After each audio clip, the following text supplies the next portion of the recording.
जी, हरेंद्र मलिक जी, श्री हरेंद्र मलिक जी, श्री हरेंद्र मलिक जी, मानवर सदन व्यवस्थित तो हो।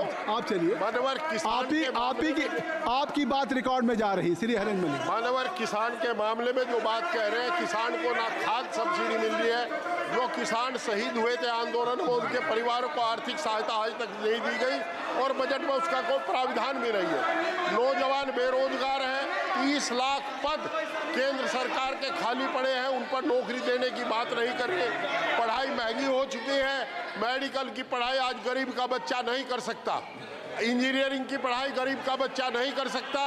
जितना पढ़ाई की फीस इस राज्य में बढ़ी है, ऐसा लगता है कि गरीब और किसान के बच्चों से किताब को छीनने का काम किया जा रहा है। मान्यवर, जहां तक अभी ये विकास की बात कह रहे हैं, लखनऊ में आदरणीय अखिलेश यादव जी द्वारा निर्मित कैंसर हॉस्पिटल, जिसमें 1000 करोड़ रुपए की लागत लगी, बनकर खड़ा है, उसमें डॉक्टर और उसका व्यवहार भी नहीं है। मानवर, बेरोजगारी बढ़ी है, एमएसपी लागू करने का वादा करके सरकार मुकर गई, एमएसपी लागू नहीं की गई, किसान तबाह और बर्बाद है, नौजवान तबाह और बर्बाद है। हमारी उम्मीद थी कि ये अग्निवीर को 4 साल की बजाय 20 साल 25 साल सर्विस का मौका देंगे, परंतु इस बजट में इन्होंने ऐसा भी नहीं किया।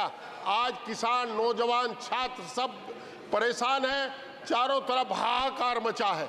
आप किसान की बात करते हैं, 6000 रुपए किसान को देते हो, 6000 रुपए में 2 कट्टे डीएपी के आते हैं। आज की तारीख में 2-3 कट्टे, 3 कट्टे, क्या करेगा 6000 रुपए लेकर के किसान?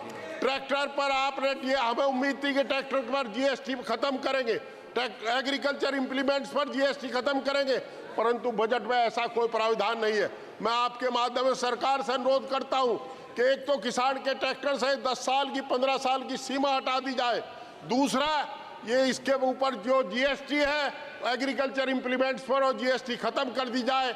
आपका चाहे पंप सेट हो, चाहे इलेक्ट्रिक मोटर हो, चाहे ट्रैक्टर हो, चाहे ट्रैक्टर टायर हो, चाहे ट्रैक्टर पार्ट हो।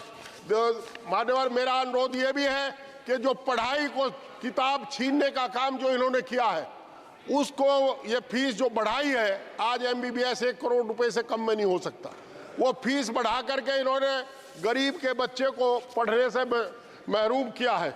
मान्यवर, जो रोजगार आप दे नहीं रहे, कम से कम पुरानी पेंशन तो बहाल कर दो, ये भी आपके वोटर हैं, पुरानी पेंशन बहाल करने का काम करें, ऐसा मेरा अनुरोध है। मान्यवर, कैंसर हॉस्पिटल का मैंने जिक्र किया, लखनऊ में 1000 करोड़ रुपए की लागत से बना हुआ कैंसर हॉस्पिटल तैयार खड़ा है। आप उसमें केवल डॉक्टर इसलिए नहीं भेज रहे कि वो आदरणीय अखिलेश यादव जी की सरकार द्वारा निर्मित है। ये कहाँ का इंसाफ है?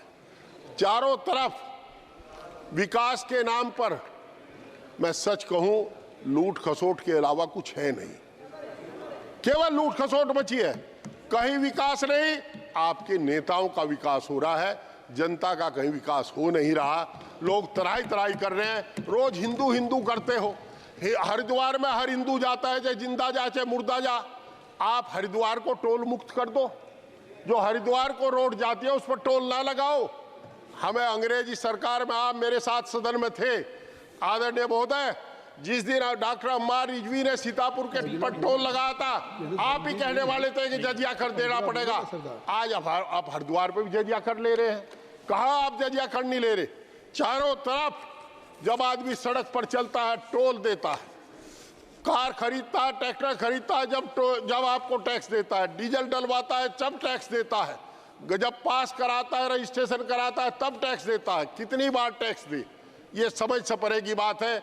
750 किसान शहीद हों और देश के प्रधानमंत्री जी, आदरणीय प्रधानमंत्री जी, एक शब्द भी उनके शोक का ना लिखे, इससे बड़ी बात कुछ हो नहीं सकती। और आदरणीय किसी मंत्री को कोई पूछता ही नहीं, ये क्या वादा किया है उनसे, उस पर कोई काम नहीं हुआ।